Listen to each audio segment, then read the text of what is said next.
So you study local food systems, how they actually work, who governs them, and what the data can and cannot tell us. So if a Mhm. friend who never really thought about where their food comes from asked you to explain what you do in one or two sentences, how would you put it? I would say that I look at state and local food systems systemically, certainly from a policy lens, but also from an environmental lens, which is what I focus on oftentimes, as well as public health and how all of those things come together systemically in a food system. Yeah, so this next question's a little long, but your published work runs through collaborative planning in national forests, watershed management councils, Colorado ballot initiatives. So from the outside, those all look like quite different subjects, but they all do seem to be about the same thing: collaborative, locally driven, decentralized arrangements for governing these shared resources. So was there really a moment that pulled you towards food specifically, and is that pull still there? Yeah, I'm glad you brought up some of those because the common thread really is collaborative decision making. But as a political scientist, I think one of the things I was really most interested in what drew me to political science was how do decisions get made? And it's really complicated when you're looking at policy. There are so many factors and stakeholders and things of that nature. When I was getting my master's degree, I actually wrote my thesis on development systems in Cuba and the Dominican Republic. And it's actually Cuba and their urban agricultural system that led me to localized food systems. Back in the early 1990s, right after the USSR collapsed, Cuba was cut off from pretty much all fossil fuels and was basically forced to go all organic with all of their agriculture. It seems great, but actually, some people starved. It was actually a really horrible period in Cuba because they were so dependent on fertilizers and pesticides that were fossil fuel derived. So that was the kind of the environment part, also the agriculture part. And then learning from that, I now focus on United States state and local food systems, but plenty of lessons to be learned from my first delve into local food systems, which was actually Cuba.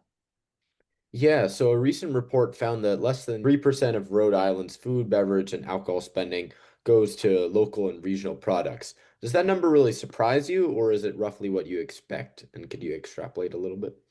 Yeah, that number doesn't really surprise me at all. There is a huge, we actually have a great local food system here in Rhode Island. I think that's it, it helps by being a really small state. But we also have the least amount of farmland available out of any country. And we also have the most expensive agricultural land out of any state in the United States. New Jersey actually tends to be number two. We'll go back and forth. So we don't have a lot of agricultural land in Rhode Island. So it's not surprising that it's a kind of a small amount that we purchase. But if you expand that scope, I know part of this is talking about what really is local when we're talking about local food. Really, in Rhode Island, we look more regionally, right? So we're looking at Connecticut, Massachusetts, New Hampshire, Vermont, Maine. We really view our localized food system as a regional system. So while those numbers might be really small with Rhode Island, really what's going to push the needle on local food will be regional collaboration. Yeah, so you've pointed out that there's a big problem underneath a lot of these local food, and the problem is that we can't really see the data. So a lot of these privately owned distributors, restaurants, grocery stores, they're maybe half the state's food spending, and the larger ones like to keep that information private. So how much can anyone honestly claim about a food system that they can only partially measure, and how can we do better on that part? The one thing we do really well at is the large food system, right? The agribusiness food system, kind of the tonnage of wheat and corn and all of those things.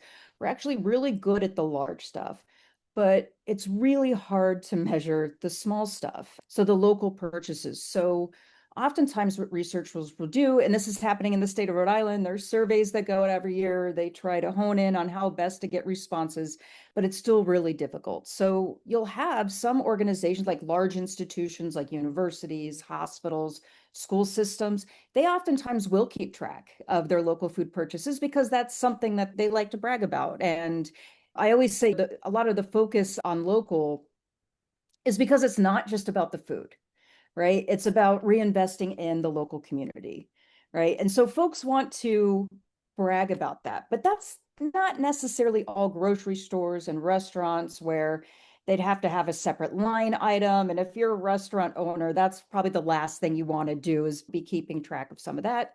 You just put it on the menu that you purchase locally, and that's all that really matters. So oftentimes those are estimates, best guesses from information that we do have.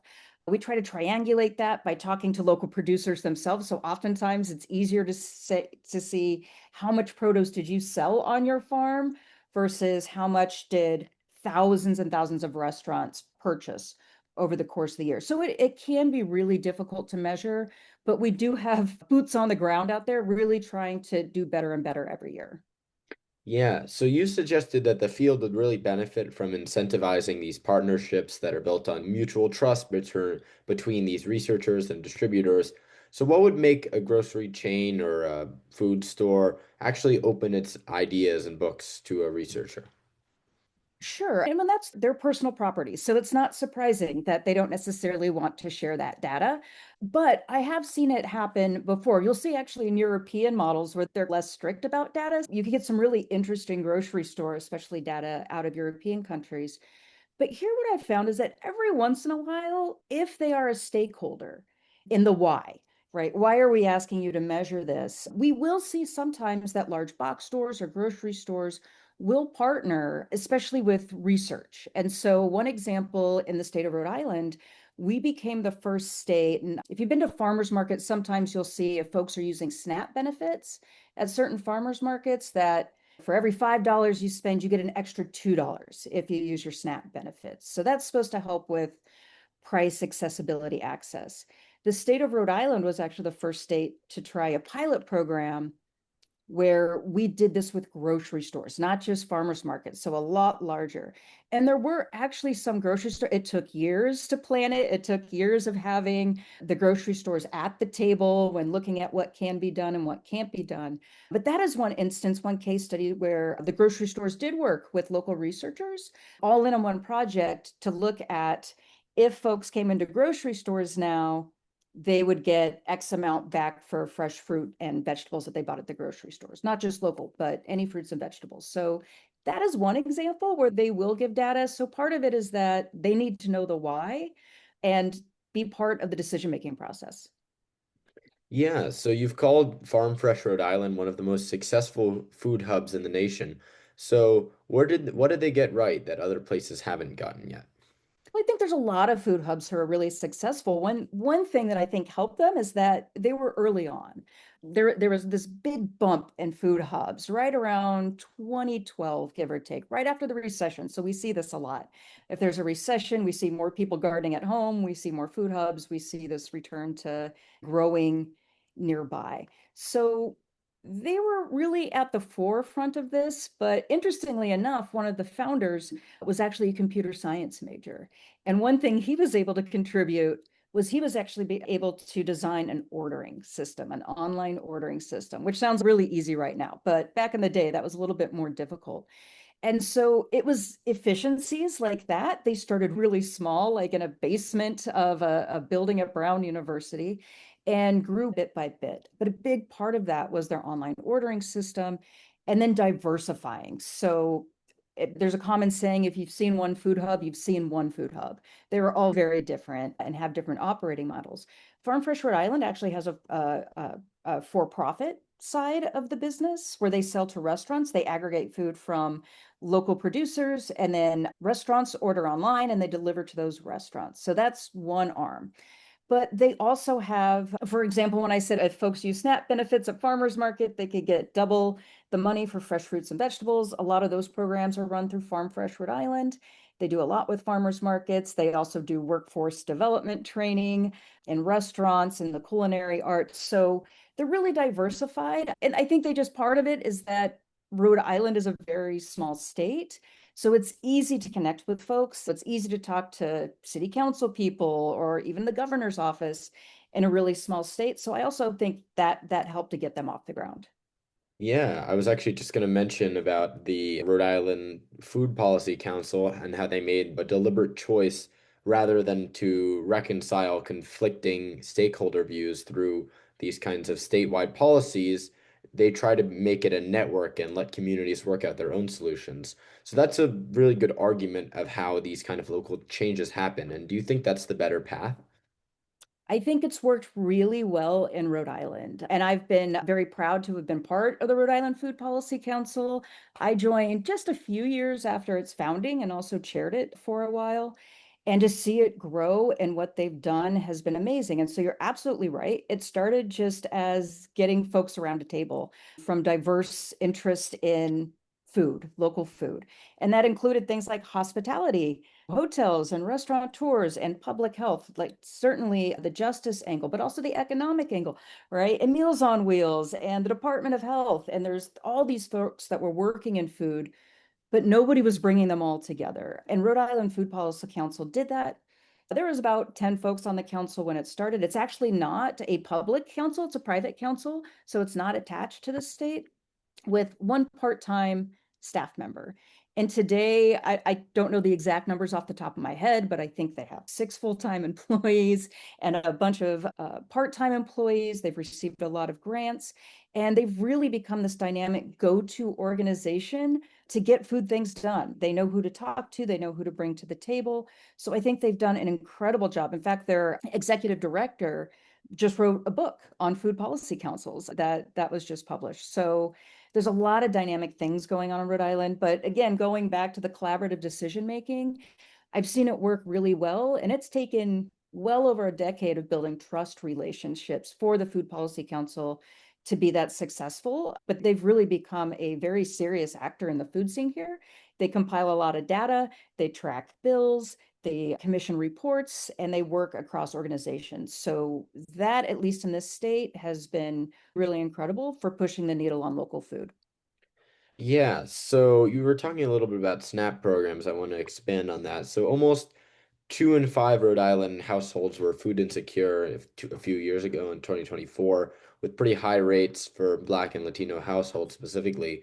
So there's also a thriving local food movement. And you've noted that farmers markets can pose these financial barriers through, but the SNAP programs that you were mentioning have really helped. So do you think food insecurity and local food are the same fight and the same thing, or are they two different things? And could you expand a little on that? Sure. I think yes and no. That I oftentimes, when I'm chatting with my classes, I say, let's not over romanticize local food. By nature, it tends to be more expensive, right? I just said the land's much more expensive, especially if you're buying 1 to 5 acres instead of 5,000 acres. You're paying a lot more per acre. You rely on human labor, right? Especially if you're growing diversified fruits and veggies, it's not just one big machine that's going to plow your fields and harvest your crops. And so it's just by nature less, shall I say, efficient than just growing wheat for thousands and thousands of acres, right? That's pretty streamlined. So it is more expensive. When we're talking about access to healthy food, I will say it is actually, for if food insecure families have $100, it's probably worth their while going to the grocery store or a box store to buy $100 worth of produce than to go to a farmer's market and buy $100 worth of produce. And when it comes down to it, for the most part, the same like nutrition you're going to find in a traditional blueberry is about the same nutritional content that you're going to find in like a local blueberry or an organic blueberry. And so those can fight against each other. At the same time, local food oftentimes works with local organizations. So we see like farm to school programs where what we call like bee produce, which is perfectly fine produce, but it might be a little misshapen. It might look a little different. So the grocery stores don't want it. So the farmers have a market to sell that for a lesser price, but it's more than they otherwise would have been getting for it to just rot out in the fields. So we see those types of relationship happening. I would also say that gardening is part of local agriculture and urban agriculture and community gardens. So, in that sense, and especially when we're looking at culturally appropriate foods, sometimes the only way you could find certain fruits and veggies is if you grow them yourself. So, that is one way. There's a lot of free seed programs. Oftentimes, with community gardens, you could find free plots of land. But again, it's to not over romanticize that. Not everybody has time to walk down to a community garden every single day, especially if you have a family at home that you're taking care of or you're working more than one job, right? To think that I want to walk a mile down the street or drive and water my plants every day and weed my garden every day for, a 10-foot by 4-foot plot that kind of grows produce, but it's still not going to feed my whole family for very long. Growing things yourself is wonderful, and a lot of folks do it really well, but it's not for everyone. Not everybody wants to go out there and grow their own food or has access to land or the water in which they could do that. But some organizations, like the African Alliance of Rhode Island, started just as a couple of community gardens for migrants from Africa, refugees who came to Providence, and just to get out of the house, just to do something, just to grow their own crops. And if you look at them today, they have multiple farms, they sell at multiple farmers markets. They've really grown in that capacity. So there's certain organizations and folks who really love to do that and can do it well. And there's other folks that just don't have the time, the energy, or the resources to do that. So they could work really well together, but sometimes when you're looking at just cost, the two could butt heads a little bit. Yeah, so you also teach urban agriculture as an engaged scholarship course, and you bring students out to City Farm rather than only teaching the stuff in it. So what do students understand after standing in a working farm that they don't really get from just doing reading? I think they learn a ton. And I'm a huge advocate of experiential learning, that certainly the theory part is really important and the readings are really important. And every once in a while, my lecture might be important. But to really see things work in action is why you're like, oh, that's why we did that reading. That's why it's important. We need to know the why. And so bringing students to places like City Farm, which is an incredible, really intense urban agriculture farm where the farmer is there year round looking at the farm, it really gets students to engage, and not just in the happy things that are with urban agriculture, it's also the struggle. What happens if a rabbit gets in and just eats all of this lettuce that you've been working on since they were baby little seedlings for months and months and months, and now it's just gone because a rabbit got in, right? What do you do with that? One of the exercises that I love is that in February he'll have students come every week. Some students volunteer more time there than just the tour. And in February, he'll say, okay, I want you to walk around the farm and tell me what you notice. Week one, it's like, it's covered in snow, right?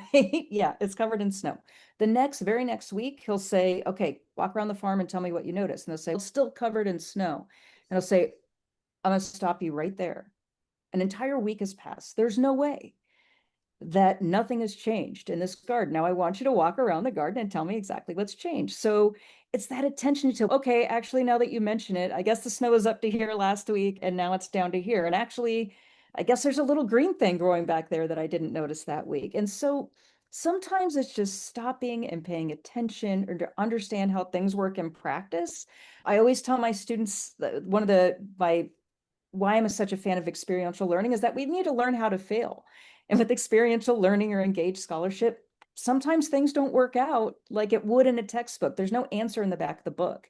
And I love for my students to stop, to think, to critically engage, and to try to problem solve. So they work on many different projects, but the best part is that they're working with a community partner to try to solve a problem. And there's not always one right answer. And sometimes you have to fail a little bit to get to the correct answer. And I love that about the engaged component of my urban agriculture courses and some of my other courses that I teach engaged. Yeah, so on a scale from 1 to 5, 5 being the most urgent, how worried should the average person be about the state of our food system and why that particular number? So 5 is the most urgent. Yeah. It's got to rank right up in the 4 to 5 level, because if we zoom out globally and we actually look at the food system, we start seeing that it actually produces a ton, up to a third of greenhouse gas emissions globally. And maybe even more if you include the deforestation that happens for us to grow soybeans and to grow sugars or to grow palm oil. If you couple that with the deforestation, we also have to look at things which is incredibly important, boring, but really important, is soil health and microbe health. And when we have farmland, not just in the US, but worldwide, that has just been dumped with chemical fertilizers, right, and pesticides, what happens is that we've basically killed all microbes in that soil, and it's dependent on chemical fertilizers and pesticides to keep going. But really, what we want to invest in is healthy soils. It leads to healthier crops. It leads to more crop resiliency in the face of climate change when there's this summer, although I could say this summer for the last 10 summers, just look at this summer, there's much more fire, there's much more drought, there's a lot more flooding. So healthy soils can actually become, they're a part of resiliency. So the wonderful thing about food systems is it's part of our adaptation, right? Healthy soils and building, knowing that climate change is here. We have to adapt those systems quite a bit, but it also can suck carbon out of the air. That's anybody who's been through elementary science knows the photosynthesis, and plants can store CO2 down in the soil, in their roots. Granted, some of that will be re-released up into the atmosphere when the plant dies, but some of that permanently stays in the soil. So that is basically carbon capture in the soil, very natural way. Trees do it all the time, plants do it all the time. So there's a lot we can get by working with the food system. I'd say we've also looked at regional, how do we get to producing more local and consuming more local? But a lot of that also has to do with change of diets. Eating beef, for example, cows take up a lot of land. A lot of that deforestation is some is for farmland, but a lot is for cattle grazing. And how much land is that taking up that could have been otherwise used for planting crops and things of that nature? So it is really multifaceted. And when we're talking about things like local food, I always say why it's interesting, even though it's such a small percentage, especially here in Rhode Island, is that it's not really just about food, right? It's about, like I've already said, contributing to the local economy, and you're contributing directly to that local economy, but that local business is going to reinvest that money locally. But it's also about habitat preservation locally, especially near urban city centers where migratory paths and things of that nature, while not really sexy sounding, one really huge great thing from local agriculture, local food, especially in our urban areas, is stormwater management, right? Where does all that water go with when it starts flooding? And what if it's connected to your sewage? And what if that all goes out into the ocean, including the sewage during large rain events and things of that nature? Arable land actually helps absorb stormwater runoff. And there's even projects in New York City with rooftop gardens down in Brooklyn that were actually funded from stormwater management funds, not food funds, because it's so much easier to have gardens and to have farmlands than it is to build billions of dollars worth of infrastructure to fix stormwater management problems. So it's really multifaceted. And especially when you're talking about local, it's not just about the food part, it's about all of the other things that come with it. Yeah, so what's one specific thing that a regular person who's not a farmer or a policymaker can do that actually helps shift the food system in a better direction? I think a big part of that is to focus on your diet, what you're consuming. And that can mean for some people, and so you could go all vegan. I think that for a lot of people, that's a really huge step. Even vegetarian is a really huge step, but it's just to be conscious about what we are putting into our bodies. So when we look at like things that release a lot of carbon. Well, traveling on a plane, right? That releases a lot of carbon per individual. Having a child releases a lot of carbon, but also your diet is really high up there. And so reducing the amount of meat you eat, especially reducing the amount of beef you eat. Some people even doing like meatless Mondays. That makes a difference. So oftentimes it's what we choose. Of course, folks often ask me, is it better to buy organic from a large company from California, or is it better to buy local?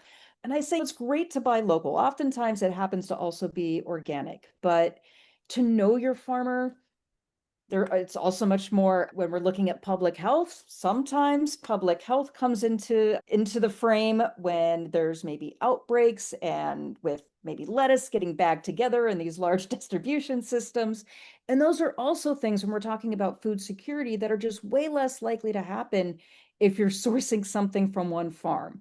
I know right now there, and pretty much every 3 or 4 months there's some sort of outbreak, and local farmers will say, hey, come buy your lettuce here, come buy your spinach here.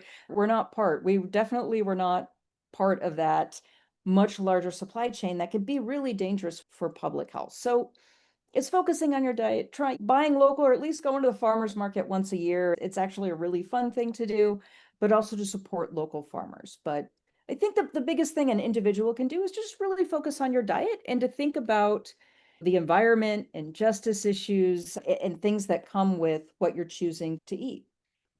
Yeah, so who are a few, they can be brown scientists or whatever kind of scientist involved in environmental science, who you think I should interview after you? I think soil scientists, again, I think it sounds boring, but once you actually hear a soil scientist talk about the importance of it and how interesting it is, so soil sciences definitely are working in there. Or somebody who works in agricultural sciences. My own university, I actually graduated from a land grant school, so that was all around me as an undergraduate. But agricultural scientists are really at the front edge, or even cooperative extension folks from the USDA. And they're basically their job is to be that bridge between scientific research and what's going on in the field. And so there's actually a documentary out there called Kiss the Ground. Have you seen that one? No, I haven't yet. I think it got a like, I think Woody Harrelson narrates it. It's a documentary that I think Netflix put out or something. But it's real. They talk to cooperative extension agents who not only do they know the science, but they're also working with farmers in the field. So they have their boots on the ground. So certainly an agricultural scientist or a soil scientist would be at the top of my list. Do you have anyone in mind specifically, or just any kind of agricultural or soil scientist? I would say there's folks at like Rhode Island, or you could actually, the great thing about finding a cooperative extension agent is that part of their job is to educate and talk to the public. So they're usually really happy to chat with folks to tell you about their work. We have ours are based out of the University of Rhode Island in Rhode Island, but really you could reach out to any, so you could reach out to ones in New Jersey if you wanted to, or New York or Colorado. They would be great. At Brown University, Stephen Porter does a lot of soil science. You could go to land grant schools and you're going to find a lot more folks that specifically look at soil science and microbes and organic chemistry. Yeah, so I have one more question for you. I ask this to every scientist. So if every teenager on Earth had to hear one final sentence from you, what would it be? I think it would be to understand the critical importance of the multifaceted issues that we face, that nothing in and of itself can be solved by science when we have culture and politics, and nothing in and of itself can be fixed by policy if you're not allowing the science to have a voice and that it's based on evidence and science. So, especially with food systems, but environment, like I do environmental sciences, environmental studies in general, is that we really have to acknowledge that the reason why some of these problems are really difficult to solve is because it involves a lot of folks at the table making decisions who oftentimes don't agree with each other and have different levels of influence. So it's really to appreciate the any environmental problem or what we call wicked problems. And I could also send you one thing I forgot is technology and the role of technology in precision agriculture. So when you email, I could actually send you another colleague of mine who works with lasers and imaging and stuff, which is really interesting to measure soil carbon and pesticide use and things like that.